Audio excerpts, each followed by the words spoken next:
dos nossos ex-conselheiros, alguns já foram. Foi um prazer imenso ter vocês aqui e nós esperamos que vocês continuem a vir. Obrigado. Outros já saíram. Muito obrigado. Valeu. Não, o microfone, pessoal, é só para gravação. Então, eu vou exercitar aqui o meu aprendizado de sala de 100 alunos, né? E espero que o pessoal lá no fundo consiga ouvir bem, tá?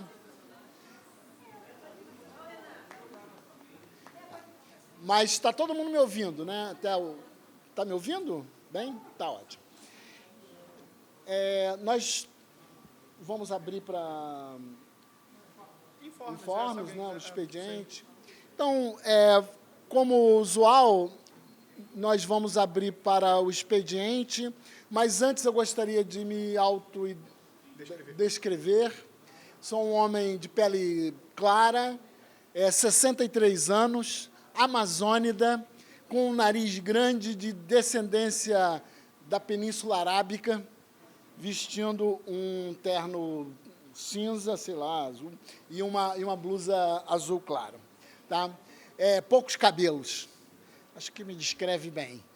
E agora nós vamos abrir o microfone para informes ou alguma consideração antes de nós entrarmos na ordem do dia.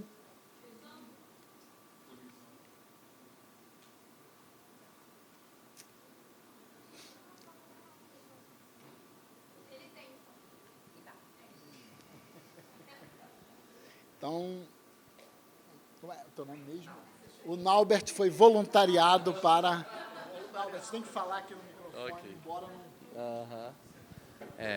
Olá, eu sou o Naubert, me autodescrevendo, sou um homem de 1,77 m, cabelos pretos, um pouco gordinho, com um sinal no rosto e óculos. Então, a APG inscreveu 2 mesas no Festival do Conhecimento, uma falando sobre a inteligência artificial e os impactos que tem na pós-graduação, e uma outra falando sobre o uso da inteligência artificial para favorecer a políticas de permanência na universidade. Então, já trazendo esse informe para vocês que a gente vai fazer essas mesas no Festival do Conhecimento, então vai ser online, né? Então, quem puder participar, assim, acho que é bem bacana aí prestigiar esse espaço e também colaborar, né? Porque são temas bem importantes aí atualmente, principalmente essa questão, né, da permanência, né, que a gente tem debatido bastante. A APG está sempre muito interessado em debater permanência estudantil, principalmente na pós-graduação, e também agora com essa questão da inteligência artificial, que é o próprio tema do Festival do Conhecimento, também falar do impacto que isso tem para os pós-graduandos é bem relevante. Então, a contribuição de vocês pode ser fundamental. Tá? É isso. Mais alguma outra contribuição? Bom, então vamos entrar na ordem do dia.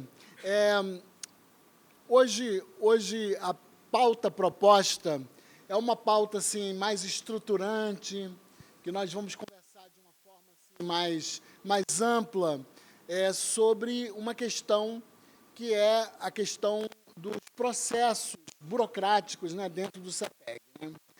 E queria dizer, inicialmente, pessoal, que vocês aqui no CEPEG, pessoal que está aqui mais tempo, provavelmente me ouviu falar pouco. É uma das qualidades que eu tenho, falar pouco. Né? Quando eu era presidente da DUFERJ, eu ficava lembrando de alguns ex-presidentes, que eu não vou nomear, que falavam durante 40, 50 minutos de grandes análises da conjuntura. E eu ficava meio estarrecido, ao mesmo tempo tinha um pouco de inveja. Eu não tenho o que falar durante 50 minutos sobre vários assuntos, né? Mas eu estou avisando isso porque hoje eu vou falar um pouquinho mais do que o usual, né? Nessa minha introdução aqui sobre o assunto. Bom, a questão, o CEPEG, né? Todos nós aqui temos uma responsabilidade coletiva, né, sobre a qualidade do CEPEG. O CEPEG é um conselho sui generis aqui na universidade, porque o CEPEG se caracteriza, os nossos debates, eles não são permeados por uma posição a priori, como em outros conselhos, né? Certamente vocês vão concordar comigo que em alguns conselhos, quando fulano, que é do grupo A, fala sim, fulano, que é do grupo B, automaticamente fala não, não é? E a discussão, ela já está posta de antemão, né? Isso aí acontece, vocês vão concordar comigo que em alguns conselhos, isso aqui no CEPEG eu nunca vi. Eu acho que nós temos outro nível de discussão e que muito nos orgulha, né? Então, por aí. Bom,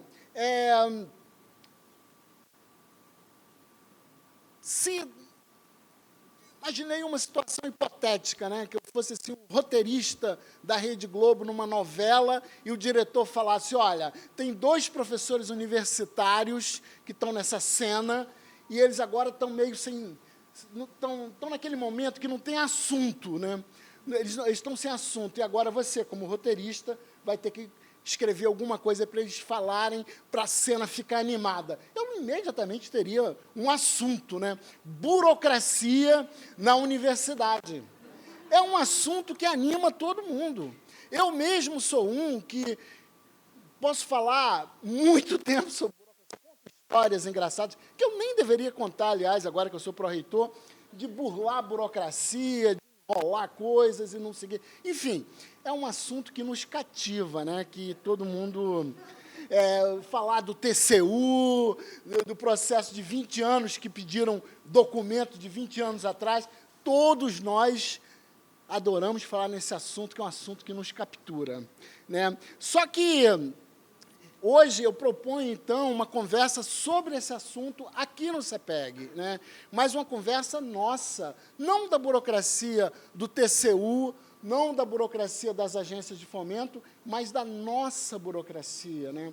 Então, aqui, talvez a gente parta para um psicodrama, né? Como é que nós vamos discutir entre nós aqui essa questão, né? Que é uma questão que eu certamente acho importante. Eu queria dizer para vocês que eu tenho recebido por vários canais, eu participo com alguns colegas aqui, de alguns grupos de discussão, né, no Zap, participo de vários grupos, e alguns colegas estão em alguns grupos aí.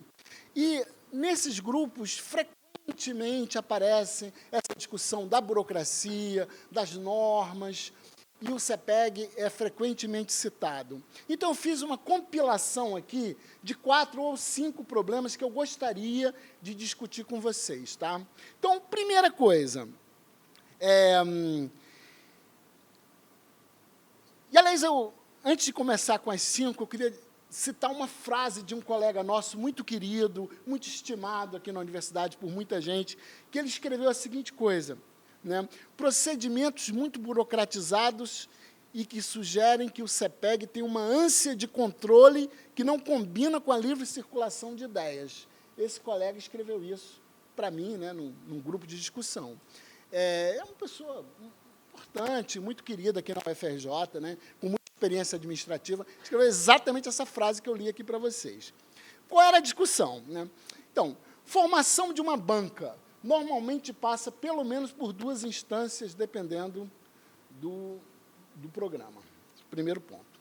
Segundo ponto, indicação de um coordenador de programa.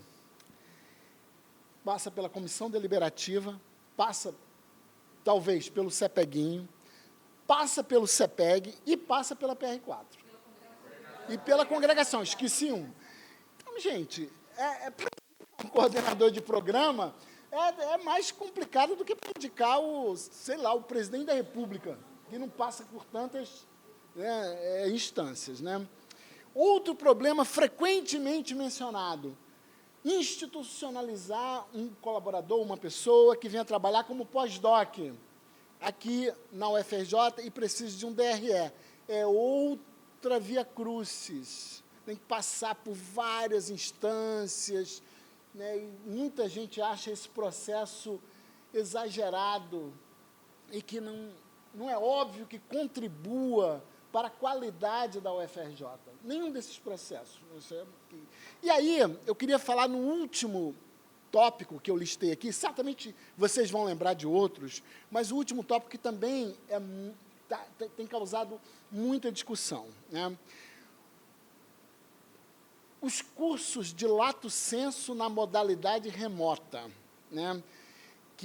Esses cursos eles são permitidos pela resolução dos cursos de lato sensu. Tem lá, pode ser cursos presenciais, semipresenciais ou totalmente na modalidade remota. A nossa resolução diz isso. Só que tem uma instrução normativa que regula como são esses cursos não presenciais. E aí, gente, eu queria dizer para vocês com muita franqueza, porque quem me conhece sabe que eu sou uma pessoa de falar com muita franqueza, né, tentando ser civilizado, mas eu gosto de falar com muita franqueza, que eu não tenho nenhum viés nesse assunto, eu não tenho conflito de interesses, eu nunca dei um curso pago aqui na UFRJ, não tem nenhum problema, não, acho ótimo, adoraria que a Petrobras dissesse que a mecânica quântica é muito importante para a exploração do petróleo e contratasse estudo de física para dar 20 cursos, raios cósmicos no pré-sal, qualquer coisa assim. Eu nunca participei, eu nunca fui coordenador, eu nunca fui professor, então eu falo com muita tranquilidade, não tem nenhum conflito de interesse. Queria fazer esse disclaimer aqui para vocês, né? Então, estou vendo a questão da minha posição como pró-reitor, né? Da nossa posição aqui de pró-reitores e superintendentes, né? Então, nós temos tido muita discussão sobre isso, e eu me debrucei sobre a resolução e sobre a IN, né, que eu estou com ela aberta aqui, e eu vou mostrar aqui para vocês algumas questões aqui dessa IN, né?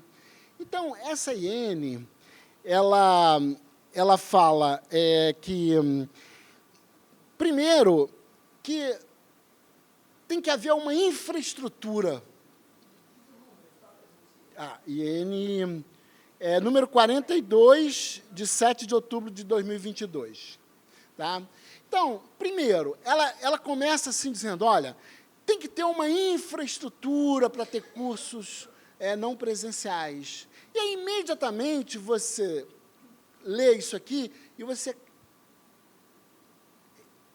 compreende que o intuito dessa IN é dizer que todos os cursos de pós-graduação lato sensu na modalidade remota tem que seguir o modelo do CEDERJ, por exemplo. Tá?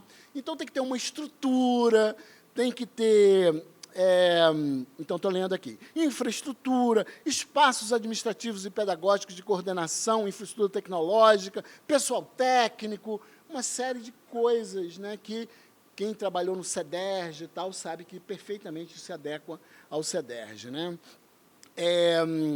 Para assegurar o apoio técnico, indicado as licenças de biografia eletrônica, maravilha, o acesso ao ambiente virtual de aprendizagem AVA, dedicado às atividades do curso, deve ser disponibilizado aos avaliadores do CEPEG. Isso, quando eu li isso, eu fiquei muito incomodado. Porque me parece que quem redigiu essa resolução aqui, essa IN, está tendo uma atitude assim, meio policialesca com relação aos cursos na modalidade presencial. Veja só, o CEPEG tem que ter acesso ao material do curso, ao AVA. Né? Eu acho... Eu não tinha compreendido isso, gente, mas se eu fosse um professor, né, que fosse propor um curso aí qualquer, né, mecânica quântica para a Petrobras. E aí o CEPEG dissesse, eu quero ver o AVA, seu AVA, eu quero ver o seu material. Nunca me aconteceu isso em toda a minha história de 30 anos de professor.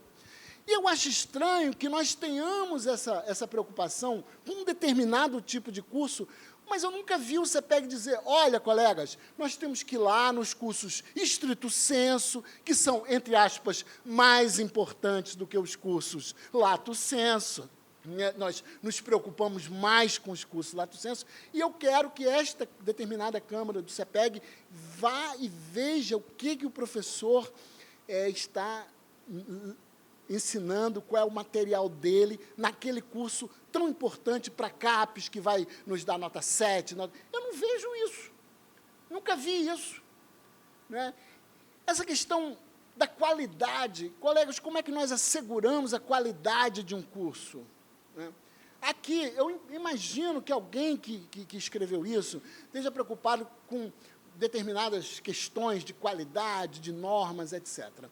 Se um de vocês dissesse assim, olha, eu acho que para dar um curso na modalidade estrito sensu, desse curso aqui muito importante, tem que ser um profissional, tem que ser, o CEPEG tem que exigir, membro da Academia de Ciências, tem que só membro da Academia de Ciências que pode dar esse curso. Davidovich, sei lá quem, Maculan, só esse povo aí que pode dar.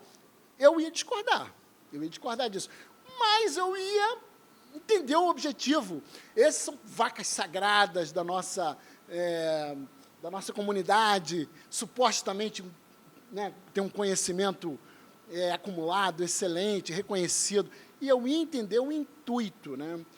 Se o CEPEG dissesse, nós temos que nomear uma comissão aqui de professores para examinar a ementa destes cursos todos, eu iria entender, porque aí nós estamos olhando a ementa. Será que vai ser ensinado astrologia na construção civil? Será que vai ser um curso de astrologia na construção civil? Será que vai ser um curso que não é compatível com a qualidade acadêmica da UFRJ? Então, vamos nomear uma comissão para verificar. Eu entenderia, eu não seria a favor, mas eu entenderia o objetivo. Agora, você dizer que um curso tem que ser dado em PowerPoint e não em Keynote, né? Eu dou meus cursos em Keynote. Aliás, faço slides lindos, adoro ficar mostrando os meus slides. O Felipe não aguenta mais que eu chego e falo, olha, Felipe, esse slide que eu fiz ontem e tal. Eu gosto de fazer no Keynote. Mas se alguém chegasse para mim e dissesse, olha, professor, daqui para frente, o CEPEG vai exigir que o senhor trabalhe no PowerPoint. Eu ia dizer, mas por quê? Qual é o sentido disso? Em que isso vai melhorar ou piorar a qualidade do meu curso? A essência do meu curso? Vocês estão entendendo o meu ponto? O meu ponto é que essa IN, ela focaliza demais na forma. Na forma. Tem que ser pelo AVA, tem que ser uma estrutura parecida com o CEPEG. E eu discordo disso, eu discordo inteiramente e, normalmente, eu sou uma pessoa também que, com a idade vai chegando, eu tenho poucas opiniões, assim, muito definidas sobre as coisas, né? Porque eu aprendi que a humanidade é mais complexa, a vida é mais complexa, a gente vai ficando mais velho, mas neste ponto, eu quero dizer que neste ponto, eu tenho uma opinião muito forte. Quando eu li essa IN aqui, eu fiquei incomodado. Eu fiquei incomodado com alguém dizer assim, olha, eu tenho que ter acesso ao seu AVA, eu tenho que ter acesso às suas questões. Gente, que isso? E a nossa liberdade acadêmica, como é que fica? O que está por trás desta normativa? E outra coisa, nós não fazemos isso nos cursos presenciais. Nós não fazemos isso nos cursos presenciais. O que me sugere que, em algum momento do CEPEG, houve, e me desculpe o termo se for muito forte, mas houve uma demonização dos cursos na forma não presencial. Me parece, quando eu leio isso aqui, eu falo, por que isso? Nós não fazemos a mesma coisa nos cursos presenciais. Eu quero insistir nisso. Nenhum de nós vai lá e diz, olha, eu preciso ver a ementa do seu curso, eu preciso olhar o seu material. Ninguém faz isso. Nos presenciais, a gente não faz isso no estrito senso, que supostamente são mais importantes. A gente só faz isso num único tipo de curso, numa única modalidade. E eu me incomodo, porque como físico, né, um defeito de formação, eu gosto de coisas universais, né, de leis universais. Claro que tem regras específicas, mas assim, partindo de uma visão universal do problema, e daí depois a gente vai para o específico, né? E eu me incomodo muito, eu li essa IN, e me incomodou demais todos os aspectos dela, tá? Então, esse é outro tipo de problema que nós temos aqui, é um dos 4 problemas que eu queria levantar para vocês. E tem mais. Eu vou achar muito bom se algum conselheiro vier aqui e disser, João, você está errado. Essa IN é fundamental para a qualidade da UFRJ. E se a pessoa me convencer, eu estou aberto a ser convencido, mas eu preciso de argumentos fortíssimos para que eu mude de ideia. Tá? Então, quero dizer isso para vocês. E essa IN tem nos causado problemas, porque, claramente, os conselheiros, quando vão examinar um curso que vai ser oferecido na modalidade não presencial, seguem essa IN. E eu tenho pedido para a Aleni me mandar os pareceres, né? E os pareceres são todos muito focados nesta instrução normativa.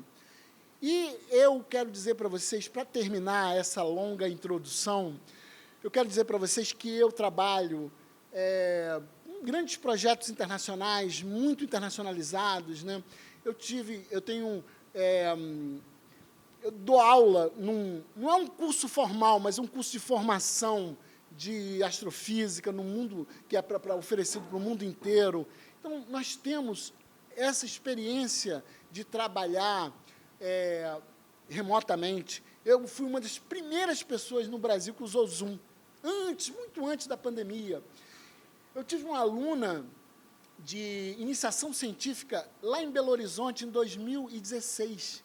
Iniciação científica lá em Belo Horizonte. Fui dar um curso lá, ela disse, poxa, eu adoraria fazer essa matéria, mas não tem ninguém aqui que trabalhe nisso. Aliás, até falou isso para minha esposa, que vocês conhecem, ela gosta de conversar muito.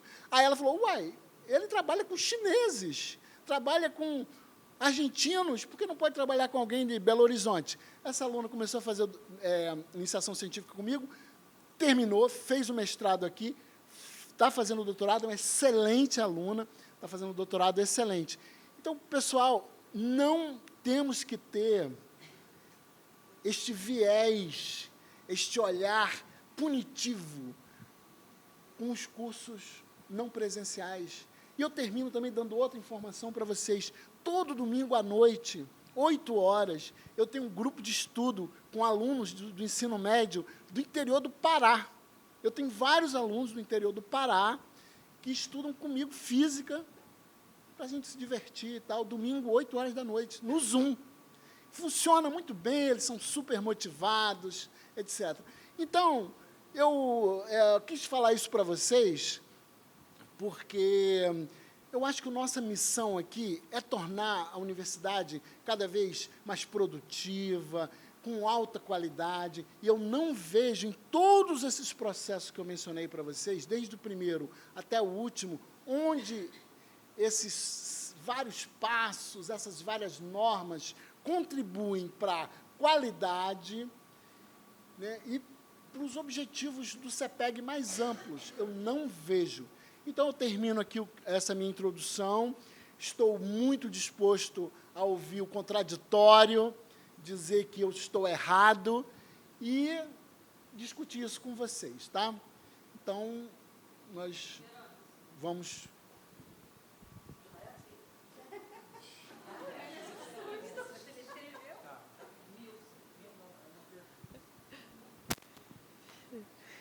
Bom dia, pessoal. Sou mulher, sei lá de que cor, pálida, parda, vestido verde, branco, tênis, cabelo curto, 66 anos, já na curva descendente, mas ainda com muita energia para subir qualquer morro que apareça. Bom, vou dizer como é a minha maneira de agir. Por que eu vim aqui? Porque, no momento, na verdade, eu e Juliana dividimos a presidência da CAAC, que é a Câmara responsável pela aprovação de cursos, né? Então, vou descrever como é a minha maneira de agir. Eu sou uma pessoa exatamente assim, antiburocrática, né?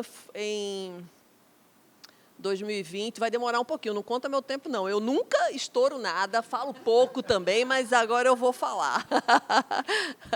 Então, terminei a coordenação do programa de 2020. Na época, a reitora Denise me chamou para ir para um setor da reitoria para resolver problemas de atrasos monstruosos no processo de projetos com empresas. Eu acho que eu consegui resolver diminuindo muita coisa lá. Tenho sempre em mente a ideia de reduzir burocracia, porque eu acho uma perda de tempo da peste. Sou uma pessoa extremamente simplista, que às vezes eu posso incorrer em erros, né? Porque eu não vejo maldade nas coisas, né? A gente tenta sempre ver. Não, as pessoas querem fazer o direito, mas, impressionantemente, a gente encontra muita gente que não quer fazer direito. Quer dizer, a coisa direito. Eu anotei aqui alguns pontos que João foi falando, não necessariamente na ordem. Bom, essa instrução normativa foi feita com o objetivo de cobrir coisas que a resolução não esclarecia, né? Então, essa instrução normativa foi aprovada pelo CEPEG, consequentemente, é autoria de todos os conselheiros do CEPEG. PowerPoint, na verdade, não cabe aí um pouquinho de... Ninguém impõe nenhuma técnica a ser usada, né? O AVA, que é um ambiente virtual de aprendizagem, não está dizendo que você... É apenas um local virtual, não interessa qual seja, né? Então, quando um curso é colocado lá, na época, eu me lembro que a gente... Vou entrar para um caso particular, minha filha estava fazendo um curso na Exalc, um MBA na Exalc, e ela conversou com a Câmara para falar sobre a experiência, né? Então, eu vi várias aulas que ela estava assistindo. É um ambiente todo, assim, é uma sala especial que tem tutores, que tem gente recebendo perguntas, é síncrono, o curso foi síncrono, com todo mundo recebendo ali, mandando a pergunta e respondendo, toda uma infraestrutura fantástica, né? Então, quando a instrução normativa colocou infraestrutura, por que não pode ser aquela infraestrutura que a gente viu no modo remoto na pandemia? Pô, não é isso, né? Aquilo ali é um curso que vai sair com um certificado da UFRJ, o logo da UFRJ. Então, que tem que ter um certo controle de qualidade, tem que ter. Não tem a menor dúvida. A gente não quer repetir a experiência Paraguai. Me perdoe aí, mas a gente tem um nome a zelar. Pode estar exagerado? Pode. Eu acho até que está, particularmente em vários pontos. A gente pode, o CEPEG como um todo, pode rever isso aí, eu não tenho a menor dúvida. Mas que a gente não é diferente de ter uma reunião com um aluno de IC, de ter com um aluno de pós-graduação, porque ali não vai sair nenhum logo da UFRJ, vai sair depois, no final, mas aí vai ter uma banca para avaliar aquele trabalho, né? Então, a gente tem que ver o seguinte, deixa eu ver mais pontos aqui, mais pontos que eu... Do controle... sim, a questão de horas, o que acontece? Quando chega na Câmara, tem unidades aqui que são clássicas em cursos lato sensu. O que a gente vê? Está lá dizendo aula... Existe uma coisa, a gente precisa ver quanto tempo que aquele docente está utilizando para o lato sensu. Porque quando a gente é contratado para ser professor da UFRJ, a gente tem fundamentalmente que dar aula na graduação e na pós-graduação. Tem professores que não dão aula na graduação, só no lato sensu. Lato sensu dá dinheiro, a gente sabe disso. Dá dinheiro para a universidade, dá dinheiro para o professor. Mas ele tem que, por obrigação, dar aula na graduação. Então, se a gente não tiver algum ponto que a pessoa diga quantas horas dedica para a graduação e para a pós-graduação, seja estrito, seja lato, isso vai complicar. A PR4 pode ver isso, ela não vai ver isso. A PR4 vai ver, sim, a questão da compatibilidade, como tem assim, um professor quer ser coordenador. Eu não sei por que, sinceramente, o coordenador passa pela CAAC. Eu acho que isso é um problema da PR4, porque não é a gente que vai julgar a qualidade do coordenador. Quem julga a qualidade do coordenador é quem o elegeu. Né? Então, por que passar na CAAC, eu não sei, porque isso tem que ir direto para a PR4. Isso foi todo sempre assim. Mas não tem nem que chancelar. Pô. Passou um caso agora lá que a pessoa tem uma empresa. Uma empresa é possível ter, sim, mas a pessoa não pode ter cargo na empresa. E a pessoa tinha. Então, isso é a CAAC que vai dizer? Não, pô, quem tem que dizer isso é a PR4. Entende? Então, passam coisas assim que não fazem sentido. Então... Hã? Não, eu já disse que eu não quero tempo. Todo o meu tempo que eu... porque todo o meu tempo, eu nunca passei tempo aqui, nunca. Agora, hoje, eu tenho que passar. Emendas dos cursos presenciais, vamos lá. Quando existe a proposta de um curso presencial, estrito sensu, a CAAC analisa as emendas. Tanto é que a gente já pegou várias coisas engraçadas, né? Que a ementa falava uma coisa e não tinha nada a ver com a proposta do curso. Então, coisas assim, erros. Por quê? Isso fica tudo cadastrado. Aí, se passar algo que não está certo, a culpada vai ser a CAAC. Né? Então, ementa de curso presencial é, sim, analisada. Então, não só de presencial, como de qualquer outro, não o remoto. Então, isso se pode tirar essa função? Pode tirar. Mas não é só do lato sensu. A da presencial, quando o curso do lato e do presencial, a gente analisa as ementas. A gente analisa a carga horária, a gente analisa a bibliografia. Quer tirar isso? Maravilha. Mas não existe a diferença de por que é presencial ou remoto que a gente analisa. Não, o do remoto a gente analisa e a do presencial não. Não é verdade. A gente analisa dos dois. Não estou dizendo que é certo ou errado, só estou dizendo que não tem diferença. Controle e emendas dos cursos. Coordenador, sim. Infraestrutura, já falei. Certificado com o logo da UFRJ. Né? Então, eu acho que o que a gente precisa fazer aqui é ver quais os critérios mínimos que vão garantir a qualidade daquele curso para sair com o logo da UFRJ. Né? O que a gente não pode deixar solto? Olha que eu sou light, mas tem certas coisas que a gente tem que amarrar. Porque, finalmente, isso aqui não é escola privada que está interessada em verba. A gente quer dar um curso de qualidade. É importante ter curso, até porque a gente sabe muito bem que verba federal não existe, a gente tem que buscar. E os cursos, eu sou favoráveis, porque todas as universidades por aí estão fazendo isso, e a gente está perdendo dinheiro, a gente sabe disso. Mas a gente não pode ter esse pensamento, eu vou fazer qualquer coisa porque eu estou perdendo dinheiro. Não. Eu tenho que fazer com qualidade e evitar que eu perca a oportunidade de ganhar dinheiro, mas com qualidade. Tá certo? Então, o que eu acho que a gente tem que fazer essa discussão aqui, novamente, retoma a instrução normativa, sim, tem muita coisa ali punitiva, sim, não é punitiva, mas porque tanta coisa que passa por lá, que aí a gente tende a pegar, entendeu? Aqueles casos especiais para evitar problemas que a gente já viu que acontecem. Então, eu acho que a gente tem que redefinir essa instrução normativa, pensando de uma forma mais light e acreditando que ninguém vai burlar, né, as coisas, porque a gente sabe que tem casos, mas eu também sou favorável a não se basear uma regra em casos excepcionais. Eu sou totalmente contra também, mas eu só quis pontuar coisas que não são bem do jeito que nosso pró-reitor falou. Obrigada. Não sei quanto eu passei aí. Como é que está a inscrição? É Milton e... Não,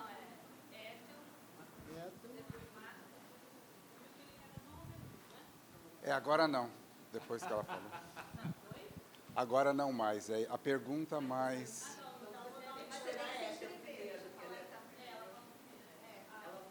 Como é que é? Você quer falar?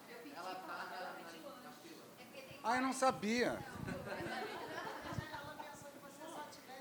Ela achou que você tinha A uma pergunta, então vou fazer a pergunta, posso vir depois? Porque me põe aí na fila. A pergunta é só, eu pedi para o João repetir os 5 pontos.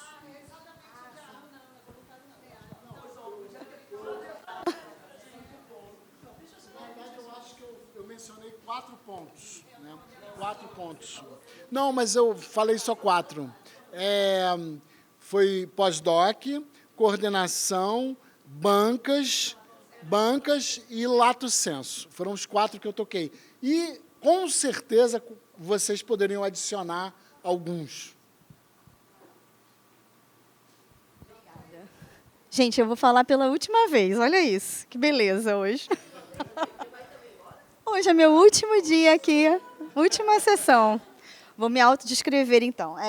Meu nome é Ethel, sou conselheira representante do CLA, sou presidente da CLN até hoje. Sou de baixa estatura, cabelo curto nos ombros, castanho, estou com uma saia verde de bolinha branca, uma blusa preta e um óculos. Bem, eu queria também ajudar aqui a criar uma discordância sobre o que foi colocado sobre o lato sensu. Eu acredito completamente que dá sempre para desburocratizar qualquer tipo de documento. Na CLN, a gente faz isso o tempo todo e a gente lida com a Câmara de Legislação e normas. Então, a gente está falando aqui no nosso lugar de fala, né? Eu estou olhando para todo mundo aqui que me conhece. Ainda temos uma jurista ali, praticamente, né? Que é a Natália junto. Mas o que eu queria dizer é que, primeiro, que essa instrução é normativa, é uma instrução, são dicas. Isso não é uma resolução, número 1.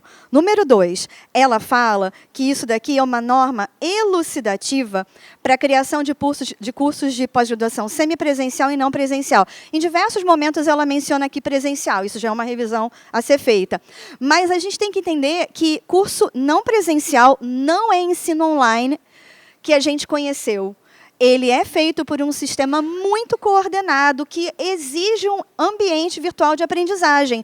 Porque, senão, a gente começa a entender que o curso remoto eu abro meu Zoom, o aluno vai estar comigo, acabou, realizou, e não.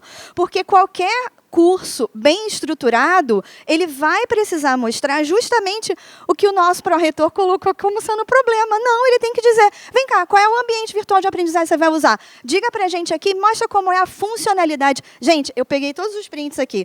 O texto, ele é muito mais aberto. Ele não dá essa pressão, que é uma pressão, obviamente, que acontece de quem está lendo e de quem está construindo o curso. Eu concordo. Qualquer pessoa vai ficar preocupada. Mas ele diz assim, justamente quando ele está falando da estrutura.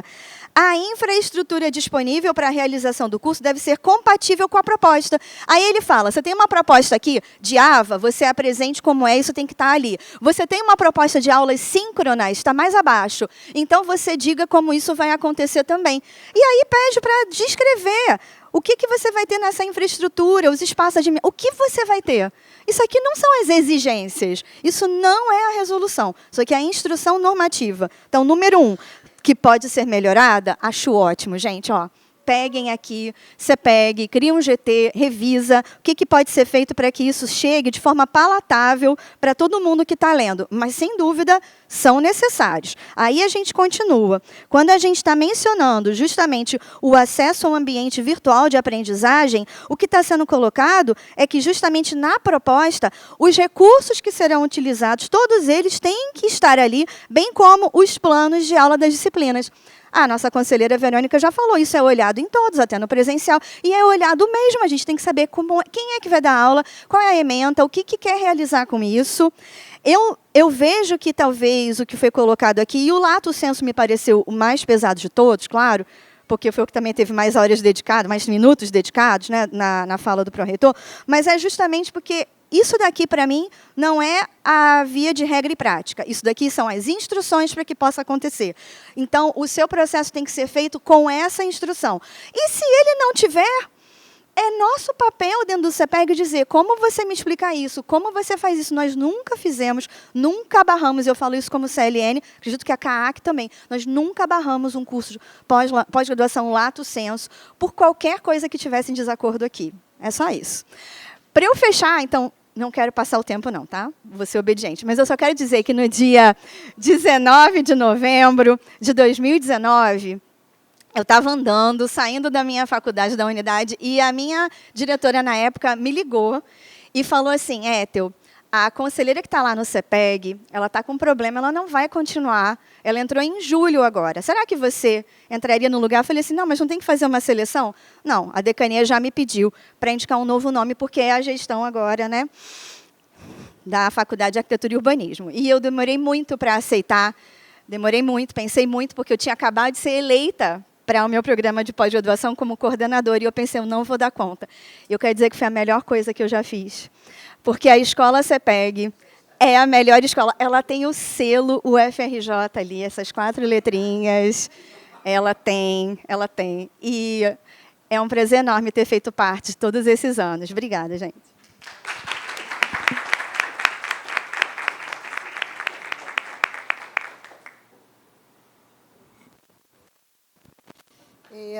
Bom, primeiro dizer que acho uma pena que a Ethel saia.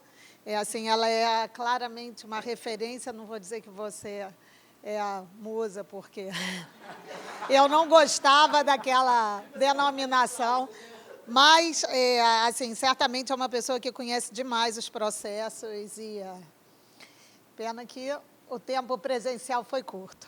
Mas a gente tem o zap dela, a gente vai perturbar. E aí, eu queria falar o seguinte, eu também, eu vou falar tendo sido vítima dessa IN e depois aplicando-a como... ou seja, tenho esse olhar, né? E aí, a primeira coisa que eu queria dizer... Também vou fazer um pouquinho voz com algumas discordâncias, João, porque, assim, eu via dentro da minha unidade, mas não só, dentro do centro e até em contato com outros cursos, a diversidade dos cursos Lato Sensu na UFRJ é muito grande. É grande demais, né? E assim, com problemas de qualidade, às vezes de desrespeito a diversos princípios que são muito fortes. Eu acho que talvez apareça um pouco mais essa ânsia, que até sei quem falou isso, né, de a regulação, né, nesse quesito, por 2 razões. Um, por conta do reconhecimento dessa diversidade e, às vezes, das pessoas estarem usando não só o logo da UFRJ, mas entrando em horários, espaços que deviam ser utilizados para os cursos públicos e que são reconhecidos. Por exemplo, no CCJE, a gente tem uma hierarquia na alocação de salas. E aí, os Lato Sensu, a gente teve que fazer essa regulação, porque interesses privados faziam com que aulas de graduação ou estrito sensu podiam estar sendo alocadas para Lato Sensu pago ou não pago. E essa, desculpe, na hierarquia era a última. Então, assim, tem, por um lado, essa questão, né? E a outra coisa é que, no caso e talvez assim, essa nossa ânsia regulatória, os estrito sensu parece que assim, no estrito sensu não precisa tanto que a gente intervenha, porque já tem uma agência reguladora que é a CAPES. A gente está ali, a gente tem uma avaliação externa, que a gente não tem no estrito sensu, né? Então, no Lato Sensu. Então, por isso que eu acho que, de fato, a gente tem que se debruçar.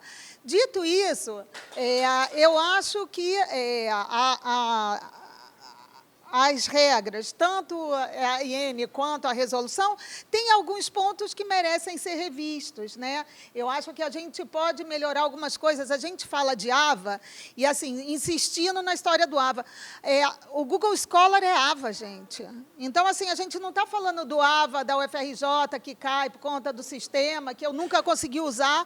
Eu estou falando do Google Scholar. Então, assim, porque é um princípio da gente ter uma infraestrutura... O que eu falei? Exato. Gente, vocês podem ver que... obrigada pela tradução. Então, assim, não é nada de muito complexo e, na realidade, o princípio é que a gente tenha, os alunos tenham alguma referência, né, remota, e a gente pede também que tenha uma referência física, uma sala, né, tipo, tenha um endereço, e não dizer que na praia, que está localizado no campus do Fundão, né? Por quê? Porque as pessoas têm que ter aonde recorrer. Né?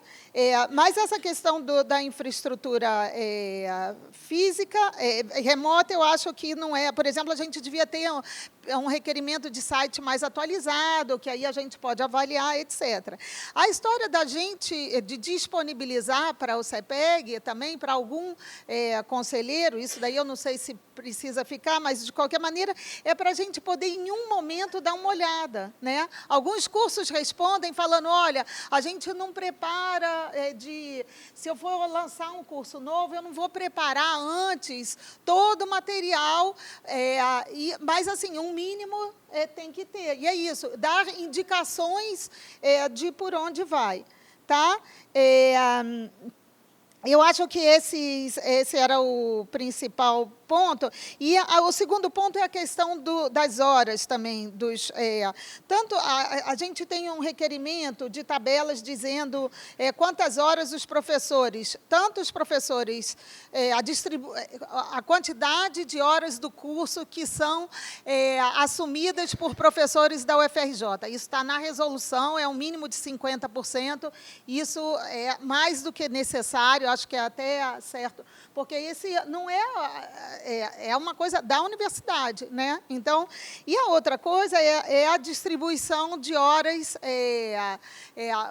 revelando quanto que desempenha em outras atividades. Né? Eu quero lembrar que a gente também gostava muito da GED, quando, no passado, que a GED levou muita gente que achava que não precisava dar aula na graduação a dar aula da graduação. Então, assim, é um pouco nesse sentido também. A gente não pode largar as outras atividades e ficar só numa atividade que não é uma das atividades prioritárias da universidade e que, às vezes, tem interesses que são privados, ou mais relacionados a grupos. Dito isso, eu acho, sim, sempre fui uma defensora desses cursos. Eu sou da economia, eu digo que, assim, eu quero, sim, que o nosso instituto, que tem uma visão, acho que um pouco particular, menos mainstream da economia, possa dar formações pagas para profissionais, sabe? E por que não trazer benefícios? Então, assim, eu sou defensora desses cursos sei do esforço hercúleo e bem-sucedido para a redução de burocracia da Verônica. Então, assim, estamos juntos. Mas, assim, eu acho que a gente tem que tomar cuidado e também não dá para deixar um laissez-faire, porque não existe esse controle externo que tem no estrito senso. Desculpe. Se me alonguei.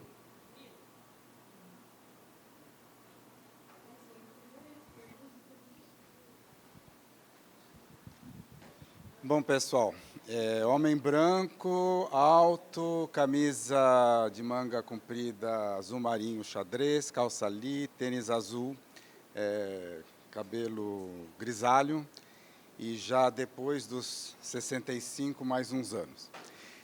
Pessoal, eu vou primeiro falar o que é mais fácil e depois falar alguma coisa que está relacionado com essa discussão sobre a instrução normativa. A primeira é sobre coordenação. Eu acho o seguinte, que quem resolve, quem tem que ser um coordenador é o programa. Porque é ali que as coisas acontecem, é ali que a gente vê quem tem mais condições de gerenciar, que tem competências administrativas, acadêmicas, políticas, né, para poder organizar um grupo. Então, eu acho que a decisão de quem vai ser coordenador tem que ser simplificada, sim. Eu diria que quem resolve é a comissão deliberativa e vai para o CEPEGinho, CEPEG. Eu acho que não tem que ir para a congregação. Né? Claro, se o CEPEG achar que a pessoa não é qualificada e tal, o CEPEG pode bloquear. Né? Mas eu acho que não tem que ser bloqueado, eventualmente, por uma congregação, porque na congregação acontecem outras coisas, outras políticas, outras histórias. Então, essa é a minha posição com relação a esse ponto. O que eu queria falar aqui com relação, não à instrução normativa especificamente, mas eu queria problematizar uma questão que me deixou... Quando eu cheguei aqui na universidade, eu fiquei muito perplexo com o debate, muito antes da pandemia, a respeito das ideias que as pessoas, as representações que as pessoas faziam a respeito do ensino virtual ou do uso das tecnologias na educação. Eu estudo isso há 27 anos. Eu trabalhei com grupos de desenvolvimento de software de ambientes virtuais de aprendizagem. Eu fiz pesquisas sobre comunidades de aprendizagem online, presenciais, híbridas, em vários ambientes educativos, culturais, em organizações profissionais. Eu acho que eu posso dizer que eu conheço bem esse campo. Por que eu fiquei perplexo? Eu fiquei perplexo quando eu cheguei na UFRJ, porque eu percebi na hora que tinha um debate polarizado de fundo político. E o fundo político é o seguinte: virtual, tecnologia, isso é coisa de direita. São as faculdades particulares, os capitalistas, que sabem, pelos meandros dos fundos dos quintais do Congresso, conseguem autorização para funcionar, oferecem cursos de má qualidade, e aí a gente carimba. Pelo menos aqui na UFRJ eu vejo isso, assim, 95% dos professores têm uma representação negativa do uso das tecnologias e do uso do virtual na educação. Isso aí é uma coisa que contamina os nossos juízos e contamina as nossas decisões. Então, eu acho que a instrução normativa, ela tem lá no fundo um pouco deste preconceito. Eu tenho um aluno que fez um doutorado exatamente sobre isso, preconceito no uso das tecnologias na educação. Na tese dele, eu achei muito interessante que ele descobriu que existem cursos à distância que são oferecidos pelo FRJ, pelo CEDERJ, que têm nota pela CAPES mais alta que os presenciais.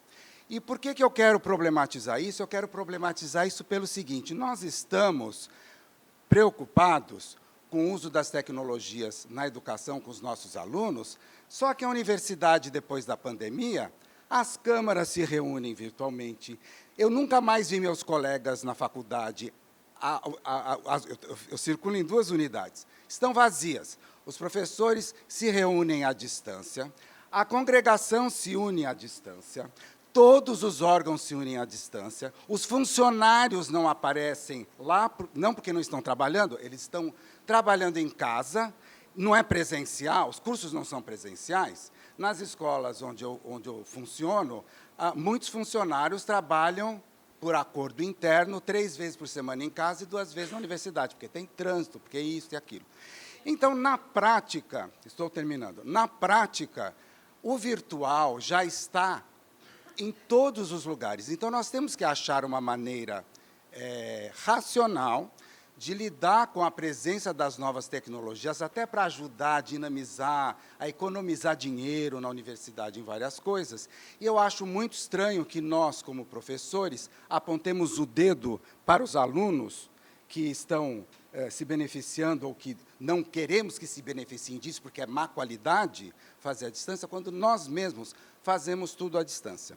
Então, é só para problematizar isso aí. Eu acho que existe um preconceito muito sério, que é grave, e que isso aqui, se a gente for fazer essa discussão na Europa, nos Estados Unidos, o pessoal vai dar risada, porque essa politização da tecnologia não faz sentido. A tecnologia pode ser usada para o bem e para o mal. Pode ser usada pela esquerda, pela direita, pelo centro, pelo Bolsonaro, pelo Lula, por qualquer um.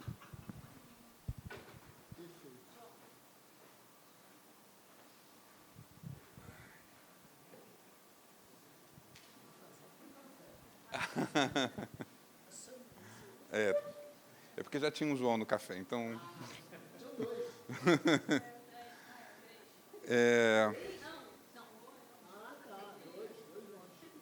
Então, eu pedi a palavra por conta, especificamente, dessa questão do AVA, mas Já teve muitas discussões aqui, muitas coisas interessantes, a Verônica colocou algumas, a Marta colocou algumas coisas também, o colega ali colocou também, e boa parte delas eu concordo e eu acho que eu não preciso me repetir sobre isso.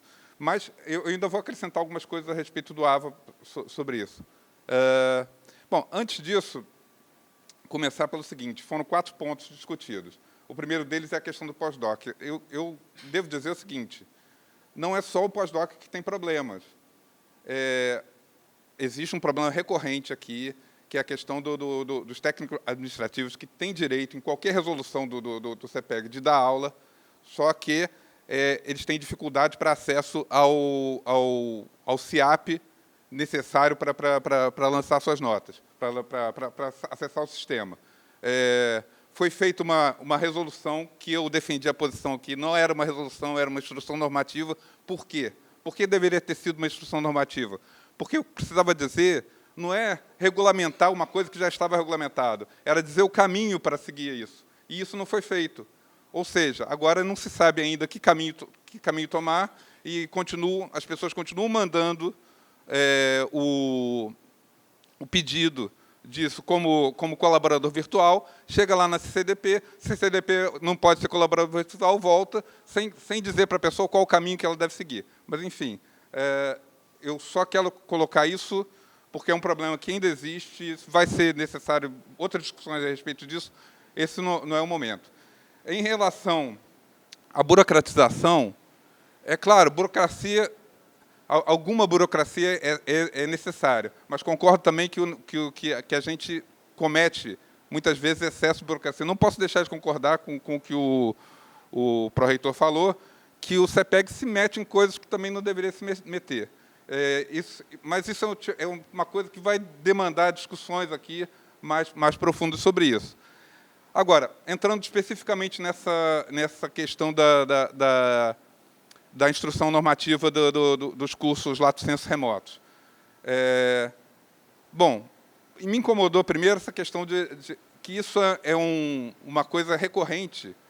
E eu posso dizer o seguinte, eu estava aqui no CEPEG já na época da pandemia, e eu participei dessas discussões a respeito da gente ir para o remoto.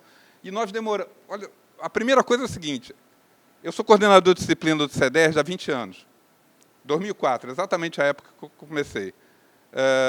Então, acho que eu tenho algum conhecimento a respeito do que se passa no CEDERJ. Já na época da pandemia, veio discutir-se isso. Mas a gente não pode... uma das coisas que se dizia para bloquear o debate era mas a gente não tem condições de criar a estrutura que tem o CEDERJ. Nunca foi esse o objetivo. Na pandemia, era uma emergência, a gente tinha que resolver a coisa de qualquer maneira. Depois da pandemia, também a gente não na discussão da instrução normativa também não estava claro para as pessoas que nós não precisamos copiar a experiência do CEDERJ. Para já, a experiência do CEDERJ é de graduação, a nossa é de pós, o que já cria algumas diferenças. O CEDERJ teve 20 anos, mais até, porque os 20 anos que eu estou é da criação do curso de computação do CEDERJ, mas já existia o CEDERJ antes. Mais de 20 anos eles tiveram oportunidade de desenvolver e aperfeiçoar. Eu vi muita coisa mudar do CEDERJ nesse meio tempo. Tá, desculpa. Deixa eu, então, concluir pelo menos isso. E depois é só dizer alguma coisa a respeito do AVA, assim, rapidinho. Mas, então, é o seguinte, o problema que foi levantado ali, a questão de ser de esquerda ou de direita, isso é um problema que a gente tem no FRJ. Eu estou há 20 anos aqui, e há 20 anos que a gente devia estar discutindo ensino remoto. Isso era uma realidade. A UFRJ tinha que ser a ponta de lança no país, tinha que ser a referência no país. Nós deixamos para lá. Por quê? Por uma série de motivos. Gente que tinha medo do ensino à distância, etc. E tal. E o que aconteceu? Se você não ocupa um espaço, alguém ocupa. É exatamente isso que aconteceu. Então, essa discussão hoje, a gente tem que aproveitar e retomar o tempo perdido. Só em relação ao AVA, a Marta já explicou isso também, mas quer dizer, existe uma confusão a respeito aqui sobre o AVA, né? Porque as pessoas apelidaram o ambiente virtual de aprendizado da UFRJ de AVA. que AVA é um nome genérico para ambiente virtual de aprendizado. Então, nós mesmo, e eu defendi isso também durante a pandemia, que a gente não precisava usar o AVA da UFRJ, até porque você não tem como. Você tem um ambiente que você atende a um número X de pessoas, e no momento seguinte você atende a 10 vezes essas pessoas. Não tem como funcionar. Então, a posição que eu defendi na época foi que a gente pudesse usar outros AVAs, o Google Classroom. Enfim, e a instrução ela permite isso. Agora, qual é o intuito da gente ver o AVA? Qual é o intuito da gente ver o AVA? É pelo seguinte, é para saber se o curso existe. Porque se o curso foi para... Porque... se ele foi pensado, se não é uma coisa que eu vou improvisar na hora. E outra coisa também, tão importante quanto o AVA, é a estrutura virtual que o aluno vai acessar. Quer dizer, ele tem que ter uma página do curso, ele tem que ter... E não é só isso, não, ele tem que ter suporte. Eu já analisei um curso que eu cheguei e disse, quem é que vai fazer o porte disso? A gente tem um pessoal aí, não sei o que e tudo. Mas não tem problema, não, porque eu crio, eu altero a coisa no AVA, eu faço isso. Não, você não pode fazer isso, o coordenador do curso falando comigo.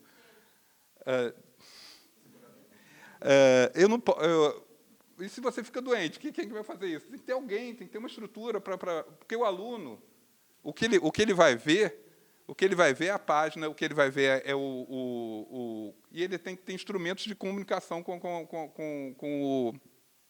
a equipe que está oferecendo o curso. Bom, basicamente isso. Estamos reparando uma grave falha de marketing do Google aqui, né? O Classroom deveria se chamar Scholar, obviamente. Talvez dê tempo de mudar ainda, não sei, enfim. Bom, eu sou Marcelo Miguel, sou da Escola Politécnica, representante aqui no CEPEG pelo Centro de Tecnologia. Sou branco, 1,80 m, grisalho, calça jeans e camisa azul listrada com branco. E eu queria fazer algumas colocações. Em princípio, eu acho que a gente não... Todos concordamos que a gente tem um compromisso com a qualidade. Acho que isso não está em discussão, né? Isso é uma questão básica. E eu acho que a gente realmente traz um certo preconceito quanto ao remoto, que, no fundo, a pandemia ajudou a quebrar largamente, mas não totalmente. E a gente tem que aprender a viver nesse mundo remoto, se não quisermos ficar para trás, porque isso faz parte da realidade. A sociedade mudou, as demandas mudaram, as expectativas mudaram, e a concorrência mudou. Hoje é possível fazer um curso de uma universidade internacional remotamente. Então, a gente tem outros concorrentes. Nosso concorrente não é mais o ERJ, UF, PUC, enfim. Então, eu acho que essas questões são importantes. Entrando especificamente nesse assunto dos lato sensu, eu acho que essa instrução normativa talvez seja um erro, mas devemos discutir isso. Porque eu acho que a gente não deve tratar o curso remoto, ou semipresencial, ou presencial de forma diferente. As verificações têm que ser absolutamente as mesmas. O que eu peço para um, eu peço para o outro. Eu conheço vários colegas que são péssimos professores, não deviam estar aqui, todos devem conhecer, e que dão aula presencial. Então, o fato de ser presencial não garante a qualidade. O fato de ser remoto não garante a falta de qualidade. A gente tem que ter cuidados. E a gente tem que se reinventar. Então, talvez seja importante rediscutir essa resolução, essa instrução normativa, até para que a gente possa cumprir a resolução.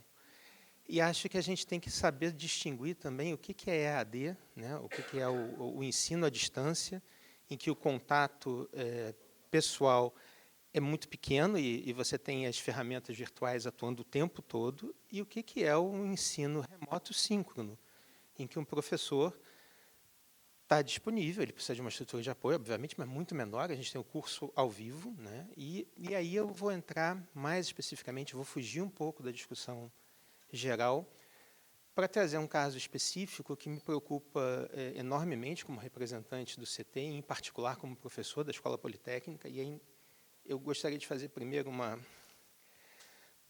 espécie de autodeclaração. Eu não tenho coordenação de cursos lato sensu, eu atuo basicamente no estrito sensu, na extensão, faço projetos de consultoria, trabalho com pesquisa, desenvolvimento e inovação, mas não com cursos. Eu nunca dei aula num curso lato sensu.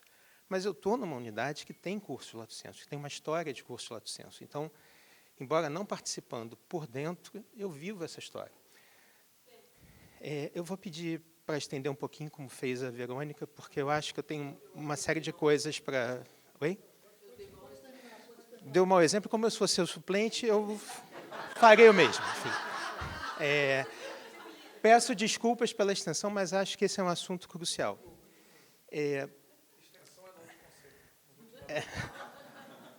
Tá bom, uma prorrogaçãozinha. Prorrogação a gente trata aos montes aqui.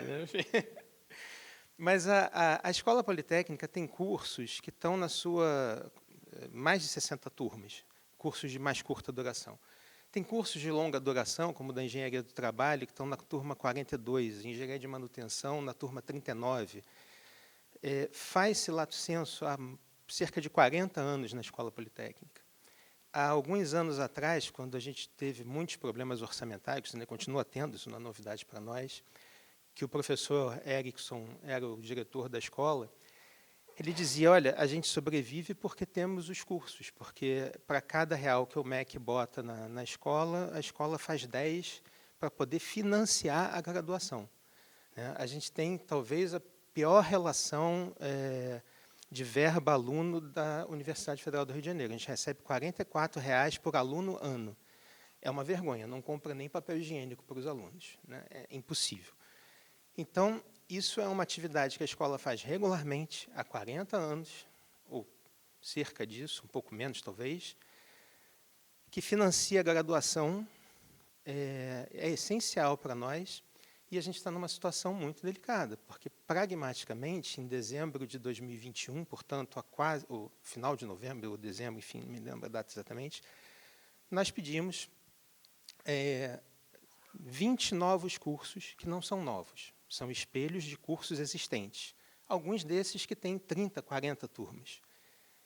Com a proposta de fazer um ensino remoto síncrono. O professor entra e abre a turma e a turma está lá. Ou seja, a diferença para o curso que já roda e tem 40 turmas é que, em vez do professor encontrar na sala de aula, encontra no computador. Mas é o mesmo encontro, é o mesmo curso, que não tem a avaliação da CAPES, mas tem a avaliação da sociedade. Nenhum curso resiste 40 anos com 40 turmas se a sociedade não acha isso útil e se não está avaliando a qualidade desse curso. E a gente está há 3 anos, quase 3 anos, com esses cursos parados aqui no CEPEG. Né? Eles não foram aprovados. Parados. Não tem resposta. E a nossa resolução diz que a resposta tem que ser em 4 meses, ainda que seja negativa. Não há resposta.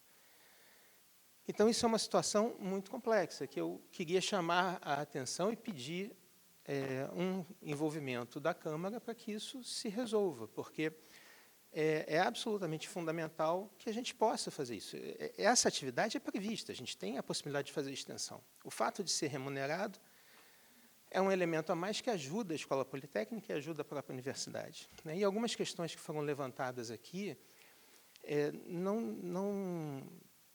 enfim, não são problemas desses cursos. Né? A maioria dos cursos da Escola Politécnica acontece à noite, no sábado, no centro da cidade, em salas alugadas.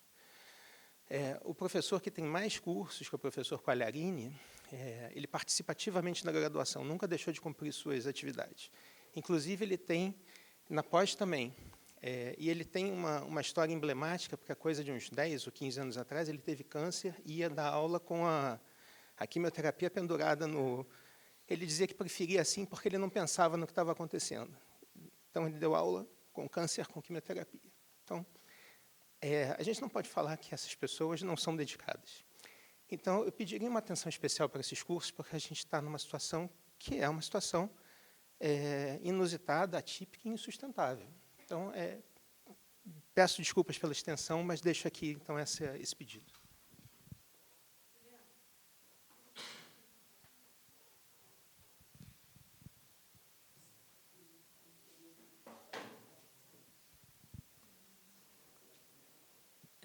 Bom dia, eu sou Juliana, representante do CFCH. Sou mulher de baixa estatura, cabelos curtos, óculos, produza terra e calça vinho. Bom, eu acho, eu tinha uns pontos aqui, mas acho que eu vou começar até pelo final da sua fala, porque eu acho que assim uma coisa que é importante é que nós representantes, especialmente da CAAC e da CLN, né, que lidamos mais diretamente com os cursos Lato Sensu, seja pelo regulamento, seja pela estrutura, acho que eu posso dizer isso com tranquilidade. Nenhum de nós tem qualquer coisa contrária aos cursos Lato Sensu, né? Então, de maneira alguma, é pessoalizado ou é dúvida sobre a qualidade desse ou daquele professor. Mas a resolução do Lato Sensu diz lá, né, que o Lato Sensu não pode existir em prejuízo da graduação e da pós. Então, de fato, isso é uma preocupação nossa, né, de que seja resguardado não só a qualidade daquele Lato Sensu, mas também que não haja prejuízo do que é a função principal, né, nossa aqui, que é a graduação e a pós. E aí isso incide, evidentemente, na distribuição da carga horária, né? Várias coisas que já foram ditas aqui já me contemplaram, mas o que eu acho, assim, a instrução normativa, ela é, como acho que foi até que disse, é um guia, né? E talvez haja uma dificuldade de entendimento, de leitura mesmo, porque não existe nenhum processo parado, nenhum processo sem resposta. O que existe são processos que vão e voltam, porque as respostas não são dadas, né, de acordo com os pareceres da CAAC. Então, assim, a gente tem 1, 2, 3 pareceres e a gente tem vários processos indo e voltando ao longo de 2021, quer dizer, 2021, porque houve um tempo aí entre a instrução normativa e a volta dos processos, né? Mas eu acho que é isso. Assim, a gente, de maneira alguma, deixou nenhum processo lá na geladeira e a gente não quer avaliar, né? Não se trata disso. Em relação, especificamente, né, aos pontos, eu acho que também tem uma questão que acho que é importante a gente reforçar, que é assim, a resolução falava de educação presencial, não presencial e semipresencial. A instrução normativa foi feita pensando em educação não presencial, né? Claro que aí trata também do presencial, do semipresencial no contraponto, né? Mas nada que é solicitado ali é diferente do que é solicitado em relação ao presencial. São os mesmos critérios, apenas adaptados ao que não é presencial. Então, a gente vê ementa no formulário, no presencial. No caso do não presencial, a gente precisa saber se existe uma estrutura virtual de curso. E por que a gente precisa? Porque o aluno vai precisar disso, ele precisa consultar o site não pode ser absolutamente desatualizado, né? Se a gente quer vender um curso, e não estou falando de dinheiro, mas vender no sentido de ofertar um curso, o site precisa ser atualizado, né? Não dá para ser um site que não tem informações básicas sobre aquele curso. Como é que o aluno de longe, prometo que eu vou concluir, o aluno de longe vai acessar? E aí eu acho que assim, o que a gente talvez tenha que agregar à discussão para avançar é a ideia do ensino híbrido, né? Então, porque a instrução normativa foi em cima da ideia da educação à distância, e a educação à distância tem critérios, né? Então, esses são os critérios que a gente estabeleceu de acordo com a educação à distância a instrução normativa. O que a gente tem que avançar, eu acho que é incluir nas possibilidades o ensino híbrido. E aí, porque o remoto síncrono ele não existe. Ele não existe. Ele não é uma coisa que existe. Ele foi uma prática da pandemia. Porque ele foi uma prática da pandemia, mas ele não é. Isso, ele não é uma modalidade de. O que a gente tem são essas três. E tem a possibilidade do ensino híbrido que conjuga, né, o presencial com o não presencial, que pode estar presente tanto no presencial quanto no não presencial. Então, acho que o que a gente tem que avançar, no meu entendimento, é nesse caminho de discutir o ensino híbrido, e talvez, pessoalmente não vejo, a gente, claro, né, pode ajustar algumas coisas da resolução da instrução normativa, mas é muito mais acrescentar a ideia do ensino híbrido, no meu entendimento.